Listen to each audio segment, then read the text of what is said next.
Welcome to programming classes. इस व्यास अपना part 28 start कर रहे हैं और आज हम लोग एरेज फंक्शंस के थ्रू किस तरह से हम लोग क्रिएट कर सकते हैं नंपाई एरेज ये सीखने वाले हैं। तो हमारे पास कुल मिला के कुछ 5-6 फंक्शंस अवेलेबल हैं।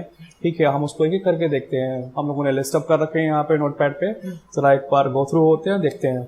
पहला फंक्शन है एम्प्टी फंक्शन। ठीक है, हम लोगों को एम्प्टी फंक्शन का यूज करना है और एम्प्टी फंक्शन के थ्रू हम लोगों को एरे बनाना है, नंपाई एरे बनाना है। तो एक काम करते हैं, हम लोग फाइल पे आ जाते हैं, न्यू फाइल पे ले लेते हैं और इंपोर्ट करेंगे, इंपोर्ट नंपाई।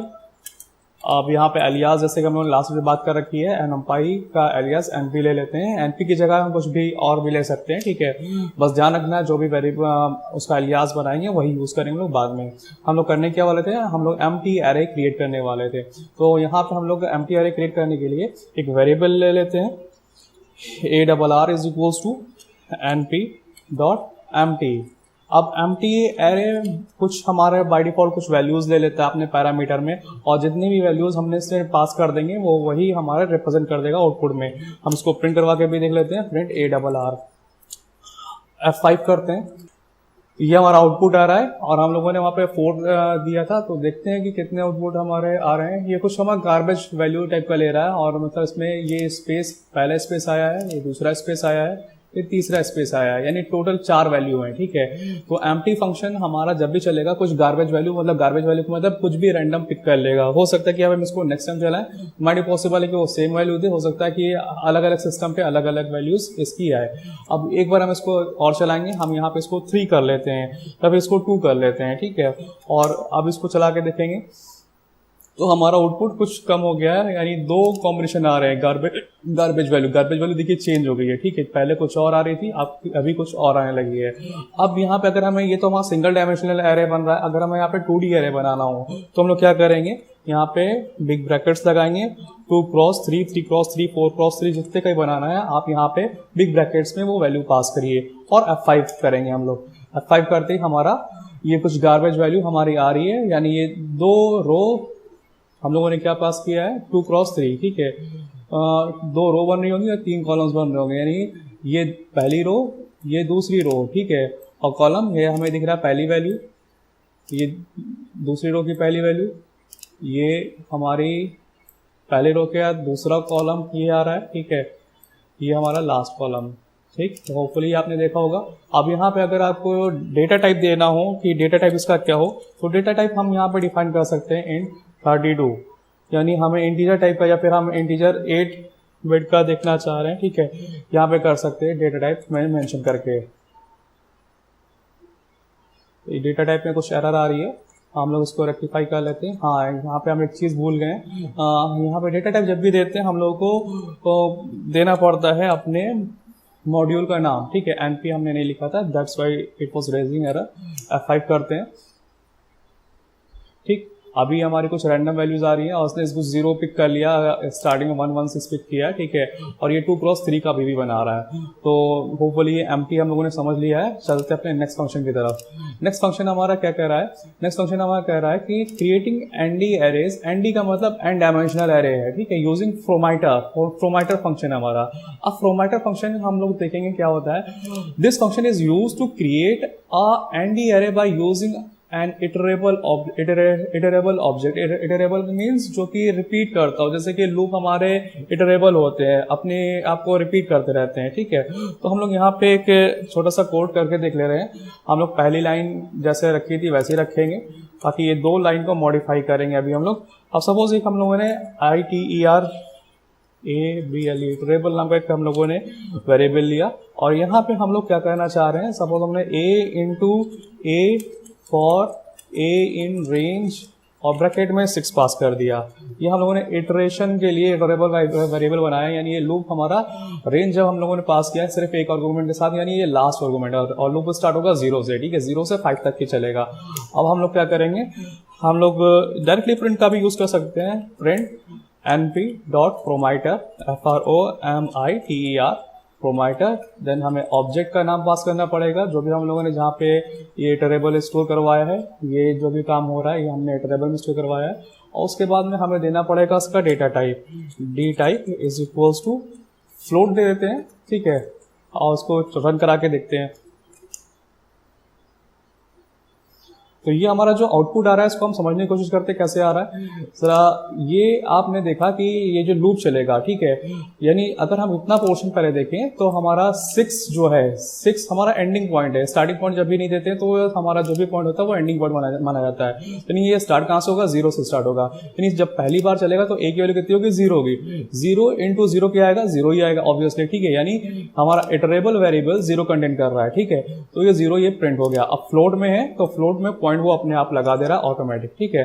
जब नेक्स्ट टाइम चला होगा तो ए की वैल्यू 1 हो गई होगी, 0 से अपग्रेड हुआ होगा, यानी ए की वैल्यू वो 1 कर दी होगी उसने, ए इज इक्वल टू 1। अब 1 इंटू 1 का अगर हम करें, 1 इंटू 1 करें तो क्या होता है, 1 ही आएगा। यानी इटरेबल वेरिएबल में, इटरेबल ऑब्जेक्ट में दूसरा टर्म 1 गया है, तो अगर वो प्रिंट करवाएंगे फॉर्मेट के थ्रू तो 1 आएगा। देन इसी तरह अगर हम लोग नेक्स्ट टाइम में पढ़ेंगे तो ए की वैल्यू 2 हो जाएगी, 2 को 2 से मल्टीप्लाई करेंगे यानी ए इंटू ए होगा तो 4 आएगा। यानी इटरेबल ऑब्जेक्ट में नया जो टर्म आया था 4 होगा। सेम है 3 के लिए 3 इंटू 3 9 दिख रहा हमें, 4 इंटू 4 कितना हो जाएगा 16, देन 5 इंटू 5 25, और ये हमारे सारे टर्म प्रिंट हो रहे हैं फ्लोट फॉर्मेट में। तो फ्रोमाइटर का यूज हमने आपको बताया, फ्रोमाइटर का यूज कब करेंगे, this function is use to create a ND array by using an iterable object, it returns one dimensional ND array object. यानी ये जो आउटपुट देता है वो 1 डायमेंशनल में फॉर्मेट में देता है, और हमें दिख भी रहा 1 डायमेंशनल फॉर्मेट में आया है, ठीक है। जो भी है ये ऑब्जेक्ट फॉर्मेट में आया है 1 डायमेंशनल। तो फ्रोमाइटर भी हम लोगों ने देख लिया। नेक्स्ट फंक्शन की तरफ चलते हैं। नेक्स्ट फंक्शन हमारा क्या कर रहा है, creating arrays filled with ones using ones function हमारे पास है, ठीक है। इसका यूज करके हम लोग किस तरह से काम करेंगे आइए हम लोग देखते हैं।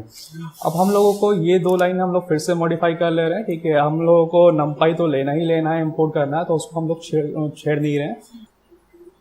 चलते हैं जल्दी से, हम ना वंस वाला फंक्शन एक बार कवर कर लेते हैं। हम यहाँ पे प्रिंट लिखेंगे, प्रिंट लिखने के बाद में हम np डॉट वंस लिखेंगे, और वंस लिखने के बाद में हम सपोज 4 वैल्यू 4 पास कर दे रहे हैं और देखते हैं कि आउटपुट क्या आता है। तो 4 हम लोगों को पास करने पे हमारे 4 बार 1 दिख रहे हैं, यानी वंस वाला जो फंक्शन है वो 1 ही क्रिएट करेगा, मतलब जितने भी एलिमेंट आएंगे वो 1 ही नाम से आएंगे। लेकिन यहाँ पे पॉइंट इसलिए लगा क्योंकि बाय डिफॉल्ट जो हमारा data type NumPy array pick करता है वो फ्लोट पिक कर लेता है। अगर हमें डेटा टाइप चेंज करना है तो हम लोग क्या करेंगे, यहीं पे हम लोग कॉमा लगाएंगे, डी टाइप लिखेंगे, d typ type is equals to int लिखेंगे, F5 करेंगे, और F5 करते हम लोगों को देखने को मिल रहा है कि हमारा 4 बार 1 इंटीजर टाइप में आ रहा है, अभी वो पॉइंट वाला हमारा गायब हो चुका है। तो अगर हमें यही वंस वाले जो भी हम लोगों ने फंक्शन को यूज करके सिंगल डायमेंशनल एरे बनाया, हम चाहें तो हम 2D एरे भी बना सकते हैं। हम यहाँ पे 2, 3 यानी 2 रोज और 3 कॉलम्स, या 3, 3 का बनाना हो तो 3 रोज 3 कॉलम्स है, ये भी हम कर सकते हैं। F5 करेंगे और 5 करने पे हमारा ये आउटपुट 3x3 में आ रहा है। तो हम लोगों ने वंस वाला भी फंक्शन देख लिया। नेक्स्ट देखते हैं, creating arrays filled with 0 using zeros function. जैसे कि वंस वाला फंक्शन था, सेम वे में जीरोस वाला भी फंक्शन हमारे पास अवेलेबल है, ठीक है। मतलब सारे के सारे एलिमेंट वहाँ पे 0 बन करके आए, तो हमें करना कुछ नहीं है, हमें यहाँ पे वंस लिखा है वहाँ पे जीरोस पुट कर देना है, और 5 करेंगे, ठीक है। 5 करने के बाद में हम देखेंगे कि हमारा जीरोस फिल होकर के आ रहा है। अगर हमें यही एक सिंगल डायमेंशनल एरे में देखना है तो हम ये सिंगल डायमेंशनल एरे में भी करके देख सकते हैं। 4 एलिमेंट पास किया तो यहाँ पे 4 हमारा सिंगल डायमेंशनल एरे में भी शो कर रहा है। तो होपफुली हम लोगों ने जीरोस वाला भी समझ लिया है। नेक्स्ट हम लोग देखते हैं creating arrays with numerical range using A range, ठीक है। अब यहाँ पे थोड़ा सा हम लोग को कभी कभी पढ़ने में प्रॉब्लम होती है, अरेंज हम लोग पढ़ देते हैं, but this one is not arrange, ARRANG नहीं है, अरेंज ए रेंज है, ठीक है। ए रेंज फंक्शन हमारा हम लोग आपको दिखाते हैं किस तरह से काम करता है। सपोज हम लोगों ने यहाँ पे ये प्रिंट हम थोड़ा सा मॉडिफाई कर रहे हैं, एनपी हमारा मॉड्यूल का एलियाज है, नंपाई है, ठीक है। नंपाई डॉट ए रेंज लिखा, ठीक है, ARANG ए रेंज, और हमने यहाँ पे 7 पास किया, F5 किया। F5 करते ही हमारा क्या हुआ, 0 से लेकर के 6 तक का हमारा जितना भी डिटेल था सब आ गया। यानी ये स्टार्ट कर रहा है 0 से, और जो भी हमने नंबर पास किया है उसके एक पहले तक हमारा आउटपुट आ जा रहा है। अभी हम 8 कर दे रहे हैं, ठीक है, तो यानी ये 0 से 7 तक पिक कर लेगा, ठीक है। अब सपोज यहाँ पे अगर हमें कुछ स्टार्टिंग पॉइंट देना है 2,8, ठीक है, 2,8 हमने दिया, तो ये 2 से स्टार्ट करेगा और 8 से पहले तक जो भी हमारा नंबर होगा वो सब लिस्ट अप करा देगा, यानी 8 को एक्सक्लूड कर देगा। अब सपोज यहाँ पे हम कॉमा देखने के बाद में हम यहाँ पे 3 कर दे रहे हैं, ठीक है। 3 क्या करेगा, यानी यहाँ पे ये जो हमारा लास्ट हमारा डिटेल है, ये हमारा गैप बताता है, यानी कितना हमें गैप डालना है, दो मतलब पहले नंबर से स्टार्ट करने पे कितने का गैप डालना है, यानी 2 + 5 + 8 जो भी होने वाला है इस तरह से कुछ करेगा, लेकिन 8 हमारा एक्सक्लूड हो जाएगा क्योंकि वो हमारा लास्ट वाला पॉइंट एक्सक्लूडिंग पॉइंट कहलाता है, ठीक है, तो वो उसको नहीं पिक करेगा। अगर हम यहाँ पे 2 डाल देते तो 2 का गैप ले लेता, यानी 2 4 6 8 तो आता नहीं, ठीक है ऑब्वियसली, तो ये हमारे इस तरह से कुछ पिक कराता। तो हम लोगों ने ए रेंज देख लिया। ए रेंज में भी हम लोग यहाँ पे जैसे हमारा फंक्शन एग्जाम्पल में दिखा हुआ कि हम लोग यहाँ पे क्या कर सकते हैं, एक और आर्गुमेंट पास कर सकते हैं, चौथी आर्गुमेंट वो डेटा टाइप होता है, यानी अभी हम लोगों ने 3 आर्गुमेंट पास कर रखी है, ठीक है, हम लोग कॉमा देने के बाद में एक और आर्गुमेंट पास कर सकते हैं कि हमारा डेटा टाइप हो सकता है, ठीक है। हम लोग फिर से रन करा के देख लेते हैं। जो हमारा ये नॉर्मली इंटीजर टाइप में आ रहा था वो हमारा किस में आने लगा है, पॉइंट्स में आने लगा है, ठीक है। अब आप लोग कहोगे कि सर ये मतलब इंटीजर में कैसे आ रहा था, तो हम लोगों ने यहाँ पे इंटीजर ही तो पास किए थे, इसलिए अगर आप इंटीजर पास कर दोगे तो इंटीजर में ही आएगा। नेक्स्ट फंक्शन की तरफ चलते हैं। नेक्स्ट फंक्शन हमारा है लेन स्पेस। लेन स्पेस के बारे में अगर आपको होता है तो linspace is used to generate evenly spaced elements between 2 given limits, यानी लेन स्पेस फंक्शन हमारा 2 लिमिट के बीच में जो भी एलिमेंट आ रहे होंगे उसको प्रिंट करवाने में हेल्प करेगा। यहाँ पे चलते हैं, हम लोग जल्दी से देख लेते हैं np.len स्पेस, ठीक है, LINSPAC लेन स्पेस हमने 1,4 दिया, ठीक है। अब 1,4 देने के बाद में हमें सपोज इसके बीच में 2 नंबर चाहिए, ठीक है, तो ये हमारा 1 4 और 4 के बीच में कोई भी रैंडम 2 नंबर हमारा पिक कर लेगा। यहाँ पे लास्ट पॉइंट एक्सक्लूडिंग नहीं है, मतलब उसको भी पिक कर सकता है। हो सकता है कि हमें 1 से 4 के बीच में हमें 5 नंबर देखने हैं, ठीक है, तो जो भी 5 नंबर ये रैंडम अपने आप से पिक कर लेगा, ठीक है, इसको हम कह नहीं सकते कब क्या आएगा, ठीक है। तो हमें दिख रहा है 1 2 3 4 5, ठीक है, 5 नंबर से पिक कर लिया। अगर हम सपोज यहाँ पे 10 डाल दें, यानी 1 से 4 के बीच में हमें 10 डिजिट देखनी है, ठीक है, तो ये 10 डिजिट अलग करके दे देगा, 1 2 3 4 5 6 7 8 9 10, ठीक है। ये स्पेस जहाँ पे भी आ रहा है वो अलग डिजिट है।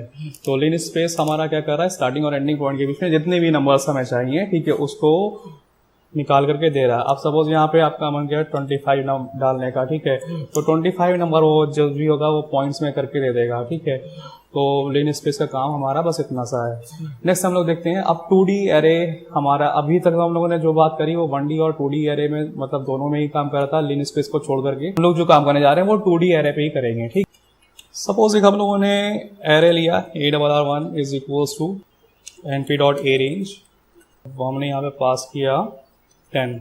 अगर 10 पास करें तो कहाँ से उठाएगा, 0 से उठाएगा, और डॉट रीशेप कर देते हैं, रीशेप 10 यानी 2 क्रॉस 5 अगर हम करवाएं 2 क्रॉस 5, ठीक है। अभी ज़रा प्रिंट करवा के देखते हैं क्या क्या होने वाला है, फिर समझते हैं इसको। ARR1 F5 ये हुआ क्या, यहाँ पे रीशेप फंक्शन जो कर रहा है। ए रेंज तो अभी हमने आपको दिखाया क्या करता था। ए रेंज हमारा स्टार्टिंग पॉइंट 0 से लेकर के स्टार्टिंग पॉइंट 9 दिया होता और एंडिंग पॉइंट हमारा ये जो होता है ये एंडिंग पॉइंट मानता है, ठीक है। तो 0 से लेकर के 9 तक के उसने नंबर जनरेट किए होंगे, तो 0 से 9 टोटल 10 डिजिट हो गई। हमने उस 10 डिजिट को क्या किया, 2 क्रॉस 5 में जनरेट करवा दिया, यानी 2 रो और 5 कॉलम बना लिए हैं, ठीक है। यानी ये रीशेप क्या कर रहा है, शेप चेंज कर दे रहा है। अगर हम रीशेप ना लगाते हैं, अगर हम रीशेप हटा देते हैं तो क्या करता है, वो सिंगल डायमेंशनल एरे प्रिंट कराता, ठीक है। और रीशेप लगाने पे क्या हो रहा है, रीशेप लगाने पे हमारा 2D एरे प्रिंट कराने लग रहा है। अब सपोज हमें अब यहाँ पे हमारे पास 0 से लेकर के 10 तक के टोटल 10 डिजिट है, ठीक है। हम सपोज 3 क्रॉस 3 का कराना चाह रहे हैं तो हम यहाँ पे 9 रख दें, ठीक है। तो 0 से 8 आएगा, 9 हो जाएगा, ठीक है। 0 1 2 3 4 5 6 7 8, ठीक है, 9 एलिमेंट हो जाएंगे। अगर हमें 3 क्रॉस 3 यहाँ पे बनाना हो तो 3,3 हम लोग लिख देंगे, ठीक। ये हमारे 3 एलिमेंट अरेंज हो गए। अब सपोज कुछ इस तरह से आपने काम कर दिया 3 क्रॉस 4, ठीक है, और वो उसमें अरेंज ही नहीं हो पा रहा होगा, ठीक है, तो एरर शो करेगा। यानी 3 क्रॉस 4 का मतलब 3 4 12 एलिमेंट होना चाहिए, और यहाँ पे कितना आपने भेजा है 9, यानी 9 एलिमेंट 12 में थोड़ी अरेंज हो जाएंगे, इसका ध्यान रखेंगे हम लोग। तो एक फंक्शन तो ये था अरेंज के थ्रू, ठीक है, और एक फंक्शन हमारे पास एरे वाला भी तो है, ठीक है, ARRAY, जहाँ से हम लोग एरे बनाते थे, ठीक है। एरे अपने ब्रैकेट में क्या लेता था, लिस्ट लेता था, ठीक है, मतलब लिस्ट में ही जो हमारा इनपुट होना चाहिए। सपोज यहाँ पे हमने 1 2 3 4 5 6 7 8 9 एक एलिमेंट ज़्यादा हो गया हमारा, ठीक है। अब ये 1 2 3 4 5 6 7 8 9 हमारा 3x3 हम यहाँ पे बना सकते हैं। तो हम यहाँ पे रीशेप कर देते हैं और इसको आउटपुट देखते हैं इसका, ये बन रहा है, ठीक है। यानी एरे के थ्रू भी हम यूज़ कर सकते हैं और ए रेंज के थ्रू भी उस पर रीशेप फंक्शन लगा सकते हैं। रीशेप क्या करेगा, 2D एरे बनाने में हेल्प करेगा। अब वो डिपेंड करता है जितने भी एलिमेंट होंगे उतने क्रॉस उतना आपको करना पड़ेगा। जैसे अभी हमने यहाँ पे सपोज एक और ले लिया, कॉमा 10। अब ये 10 एलिमेंट्स टोटल हो गए, तो रीशेप अभी हमने यहाँ पे 2x5 करके दिखाया था। अभी आपको 5x2 भी तो कर सकते हो, यानी 5 रोज 2 कॉलम्स, ठीक है। होपफुली ये समझ में आ गया होगा हमें। तो इतना हम लोग प्रैक्टिस करें, सीखें कि क्रिएशन किस तरह से होता है हमारा 1D एंड 2D एरे का। Thanks for watching, do practice.